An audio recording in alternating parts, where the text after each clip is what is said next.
Tonight on Nebraska Nightly, 2 teenage girls crash a stolen car. A neighborhood works event in Lincoln.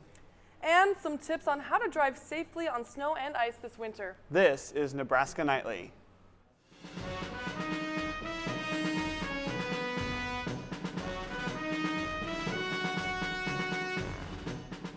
Live from the Don and Lorena Meyer studio at the University of Nebraska-Lincoln College of Journalism and Mass Communications, this is Nebraska Nightly.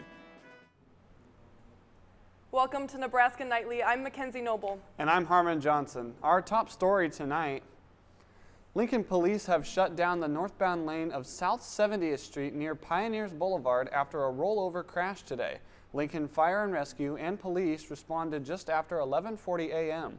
A Lincoln traffic camera shows a car on its roof. It's unclear what led to the crash and if anyone is injured. An update to the story we brought last week. The Lincoln Police Department released the name of the officer who shot a wanted man last Tuesday. Police say Officer Nicholas Vest shot 35-year-old Garrett Hanukkah at the Microtel Inn and Suites parking lot at North 25th and Fairfield Streets.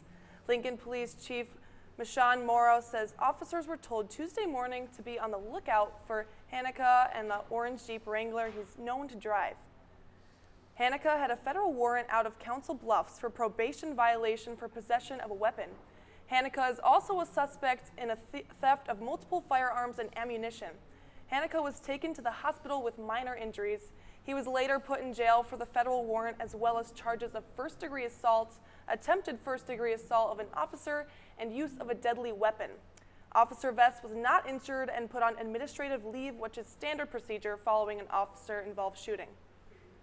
2 teenagers were taken into custody after leading the Nebraska State Patrol on a chase through Lincoln. A 13-year-old girl driving a stolen Hyundai with a 17-year female passenger went on a ride down Superior Street through residential areas of Lincoln and even the wrong direction on 14th Street. The Nebraska State Patrol eventually caught up with the car after the driver crashed near 27th Street. Both girls were taken to the hospital.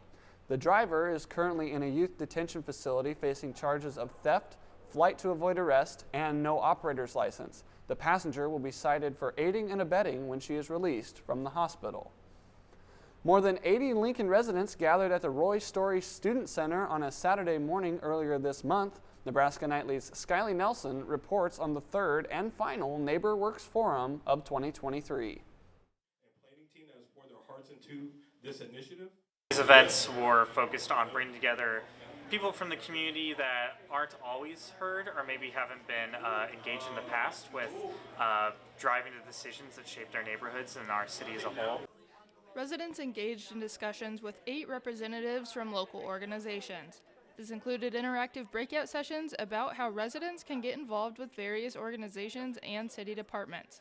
The director of the Lincoln Commission on Human Rights says building relationships and gaining access is crucial. I really appreciated the discussions that were had there as it related to equity, how city departments are bringing the right people to the table, how are we getting our word out, how are we really creating access to city services or city programs, even meetings that different departments are having. The forum looked to push community, health and wellness engagement and discuss current needs. Component of this was providing an equal playing field, whether it's a nonprofit, the city, or just a resident, empowering everyone to be equal partners at the table as we, are all residents of the community. The final session of the Neighborhood Community Forum sparked conversation, fostering collaboration and communication. Reporting for Nebraska Nightly, I'm Skylie Nelson. The event was jointly sponsored by NeighborWorks Lincoln, Nebraska Civic Engagement Table, and Nebraska Wesleyan University. Dozens of families are celebrating after loved ones were released by Hamas over the past 4 days. But the Israelis say more than 160 people remain hostages in Gaza. Negotiations over the release continue. Meanwhile, in Washington, lawmakers are negotiating additional aid to Israel. Jen Sullivan looks at the latest hostage release and the ongoing debate by lawmakers here at home. 9-year-old Ohad Munder running to his father, feeling his firm embrace. A hug they've waited 49 days for. Ohad, his mother and grandmother were among the 69 hostages released by Hamas over the past 4 days. One of the youngest, Abigail Eden, who turned 4 while being held hostage. Seen here smiling, surrounded by her grandparents, aunt and uncle. Her parents were murdered by Hamas. For these families, reunions are a moment of relief they've waited weeks for. Like Dalia Mizrahi, whose cousin and children are seen being released in this video. We are very relieved. We feel like a ton of brick has been lifted over our hearts.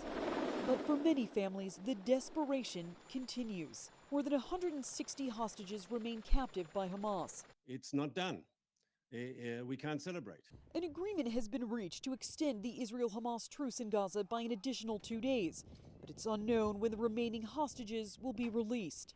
Meanwhile, in Washington, negotiations continue over aid for Israel as Congress returns to work this week. We desperately need the supplemental funding that the president asked for.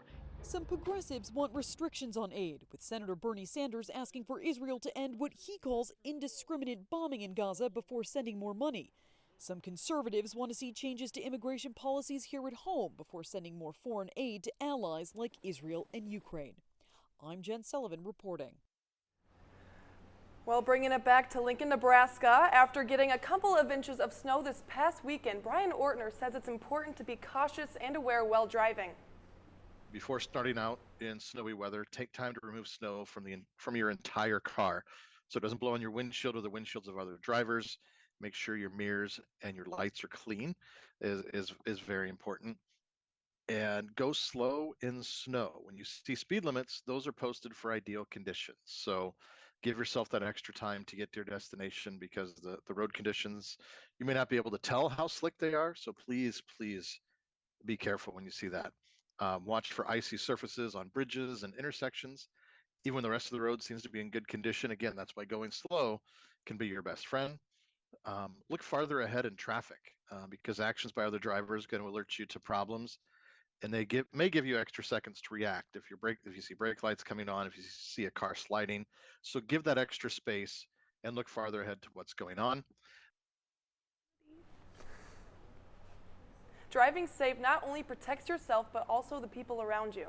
Speaking of snow, Nebraska got its first snowfall of the season, though it didn't stick around for long. Nebraska Nightly's meteorologist Logan Schlottman has your update. Logan? If you're looking for that later round of snow, you're going to be waiting until probably late next Saturday. But our temperatures right now are going to be in those mid to low 30s with 44 in Columbus, 42 over in Omaha. And if we go clear out west, we're going to see 38 in Ellsworth and 35 up in Valentine. And in the capital city right now, it's going to be 43 degrees. We're going to have a south 17-mile-per-hour wind. With that wind chill, it's going to be bringing temperatures down to what about feels like 35 degrees. And looking at our satellite and radar, we're going to be seeing a lot of clouds, especially over in the upper Midwest in Iowa and Illinois. Same thing over in western Nebraska over by Scottsbluff. But the main thing we're looking at here is this SPC warning. They have a slight chance, but what we like to see here is this little marginal up here. This could be extended a little bit up to Nebraska, but I don't think the models will say there. But if you're going to be traveling down that area, that's an area to watch out for the next 2 days. And looking at our futurecast radar, we're going to be seeing not a lot of precipitation until we get to that Friday. It's going to be clear and dry with a lot of the wind speeds coming down from the north until we see a lot of that precipitation over from Missouri all the way over to Colorado.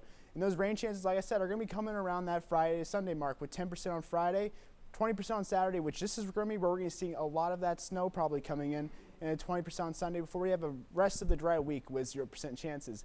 Our highs, though, we're going to be cooling down with a couple cold fronts that are going to come through on Thursday and Friday, bringing our temperatures from 43 and 39 on Friday before we finally see a generally warming pattern for those next 5 days with 44 on Saturday, going up to a high of 51 on Tuesday.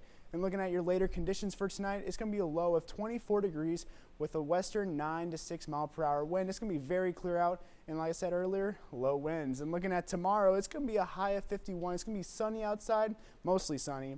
We're going to be seeing some cooler temps up ahead for those next couple days, but we're going to be seeing it's going to be a very slow start to get up to that high temperature of the day. It's going to be hitting around that 3 p.m. while it's going to be 25 degrees at 6 a.m. and we're going to be seeing those clouds start coming in at around the 3 to 6 p.m. mark. But looking at your week ahead, we're going to be seeing those temperatures start to rise up, like I said earlier, from 39 on Friday all the way up to a high of 51 on Tuesday, bringing mostly sun and a little bit of clouds as we see here. Those 7 days mainly going to be sunny. And a lot of the lows are going to be around those mid-20s, even some high 10s. That's all I have for the weather today, and we'll take it back to the desk. Thank you, Logan. Coming up after the break, a quick look into Husker football. Volleyball's matchup in Wisconsin. And Nebraska basketball has some things to look forward to. All after the break. Need for blood never stops. And at the Nebraska Community Blood Bank, your blood could help save lives. Right now, only 7% of the population donates blood. But imagine if there were more. We're sitting at below a 7-day level of supply of all blood types across the board. So every blood type is important, and we need all donors of all types to come in and donate right now. At the Nebraska Community Blood Bank, they believe that all types make a strong blood supply.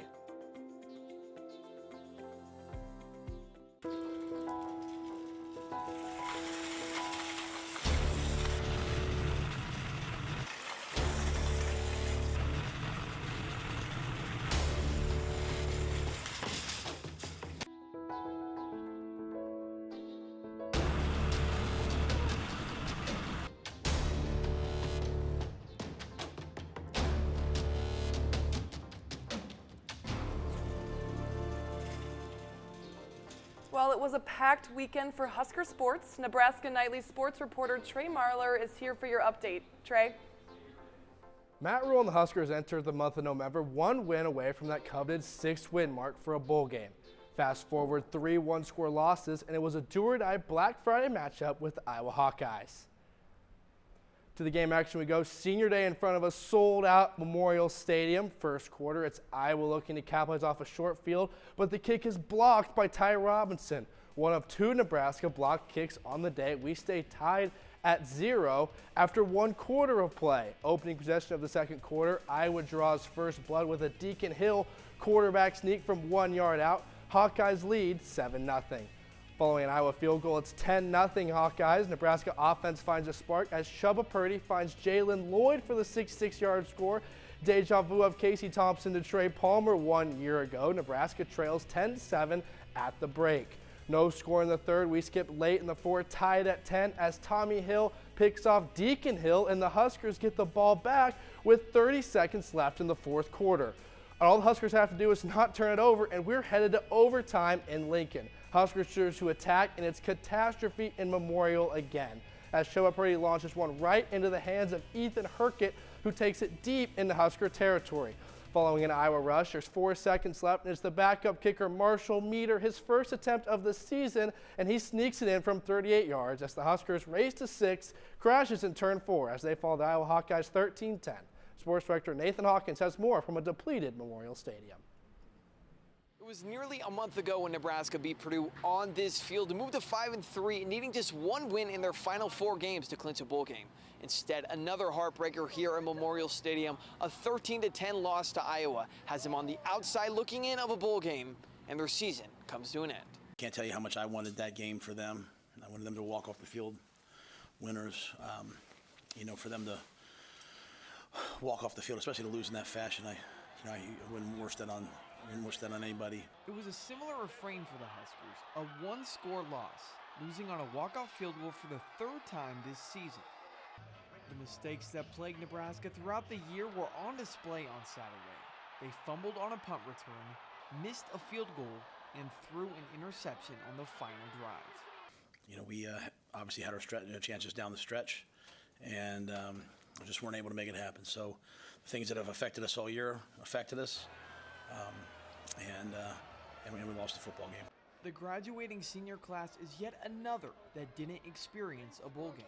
You could tell everybody wanted it. You could tell throughout the week, and just with the tenacity and discipline and engagement that, this was going to be our game, and unfortunately that's not how football works sometimes. But the vibe from some of the seniors wasn't anger, it was pride and optimism for the future. It's a hard year. It always is. The first year with a new coach is always a hard year, but everybody that's stuck here and stuck together, we've been through a lot, and they're still here, and like I said earlier, they're in really, really good hands. While the Huskers may believe they found their answer in head coach Matt Rule, this offseason will still serve many questions. Who will be quarterback one for the Huskers next year? How can they revamp their offensive line? And can they retain defensive coordinator Tony White? While the regular season is over, football is truly a year-round sport. And for Nebraska Nightly, reporting for the final time from Memorial Stadium, I'm Nathan Hawkins. Here is a look at those close losses. The month of November started with a 2017 loss versus Michigan State, then a heartbreaking loss to Maryland, followed by a 24-17 overtime thriller loss to Wisconsin, wrapped up by the final game of the regular season, 13-10 loss versus Iowa. Nebraska soccer looking to continue their season at Stanford in the Elite Eight, 11th minute, and it's an own goal by the Nebraska defense. The Cardinals lead 1-0 off the Husker mistake. 87th minute, Sarah Weber, who miraculously finds the back of the net to tie things up at 1, and we have 3 quarterfinal soccer in Stanford. And it's Stanford who strikes first blood. It's Maya Doms who puts one in the net as the Huskers can't respond. Their season comes to an end in California as they fall 2-1. The rough day for the Huskers continue to roll downhill as the Huskers go on the road to face the Wisconsin Badgers in a rematch of that historic 1-2 battle back in October. This time the Badgers got the best of the Huskers as Nebraska loses for the first time this season in Madison. Short turnaround as the Huskers would then travel to Minnesota looking to get back on track as they prevail 3-1 to finish the regular season with a 28-1 record. Here's a look at the Lincoln Regional bracket. Despite the loss, Nebraska still was announced as the #1 overall seed for the NCAA tournament.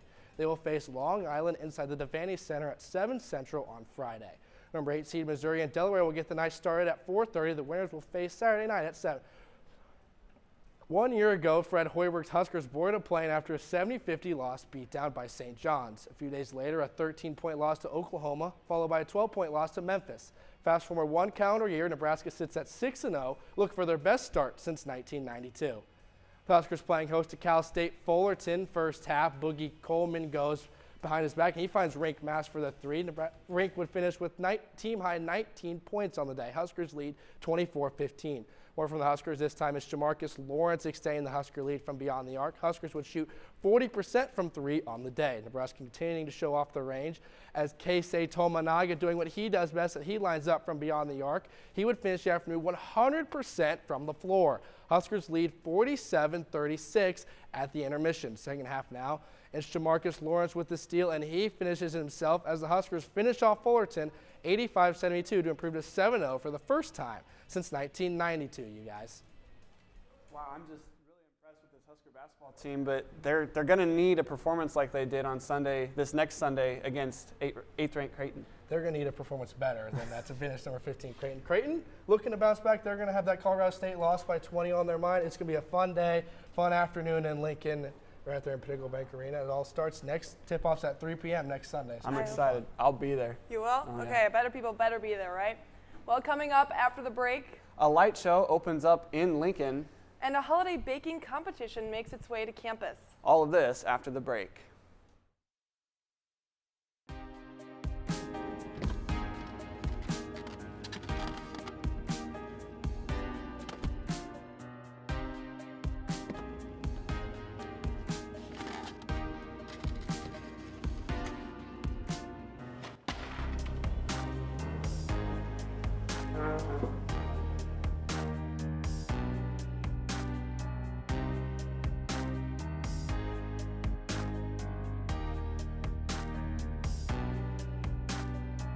Three, two, one.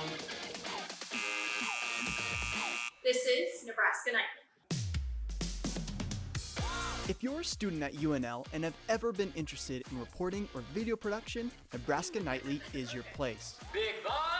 Here you can build creative skills no matter how much experience you have. Our equipment is very, very high level here, and it's something that a lot of times a lot of people wouldn't get to access until they're kind of in a professional workspace. Talk to a UNL advisor about joining Nebraska Nightly. Welcome back to Nebraska Nightly. If you're looking for things to do around Lincoln this week, Nebraska Nightly's entertainment reporter Madeline Fox has all the details for you. Madeline? Magical Lights will be moving the popular drive-through car show from Seward to Lincoln this holiday season. It will be triple its normal size in order to keep its title as Nebraska's largest holiday lights show. It is located at the Lancaster Event Center Fairgrounds. It'll be a reoccurring show until December 31st, with tickets priced from $20 to $25. For more information, visit lancastereventcenter.org. UNL's Campus Nightlife is hosting a holiday showdown to kick off the month of December. If you enjoy holiday baking and decorating, then this competition is for you. Students will compete in 3 rounds of a different number of contestants getting kicked off after each round. The rounds include decorating ornaments, decorating cookies, and constructing a gingerbread house. This event is free to any student with an event pass and will take place on December 1st at 7 p.m. in the Union. To sign up, visit events.unl.edu. During the holiday season, the Haymarket is hosting the Haymarket Unwrapped. Starting December 1st, there will be deals and discounts on items if you missed out on Black Friday shopping. There will also be food and beverages while you collect a stamp from each store you shop at. Don't miss out on Breakfast with Santa on Saturday, December 2nd from 8 a.m. to 11 a.m. Back to you at the desk. Well, that competition sounds fun, but I don't know how well I would do decorating a gingerbread house under pressure. Yeah, under pressure, probably not. I can't do it regularly. I've decorated maybe 1 or 2 in my lifetime, and they like to fall apart after a little while. Do you eat the gingerbread house or just? You know, I really don't like gingerbread. Okay. I like the candies you put on the gingerbread. So they're typically gone before the gingerbread house is done. Yeah. Well, Nebraska Nightly is a student production of the University of Nebraska's College of Journalism and Mass Communications. Thanks for tuning in. We'll see you Friday at 4:30 p.m. This is Nebraska Nightly.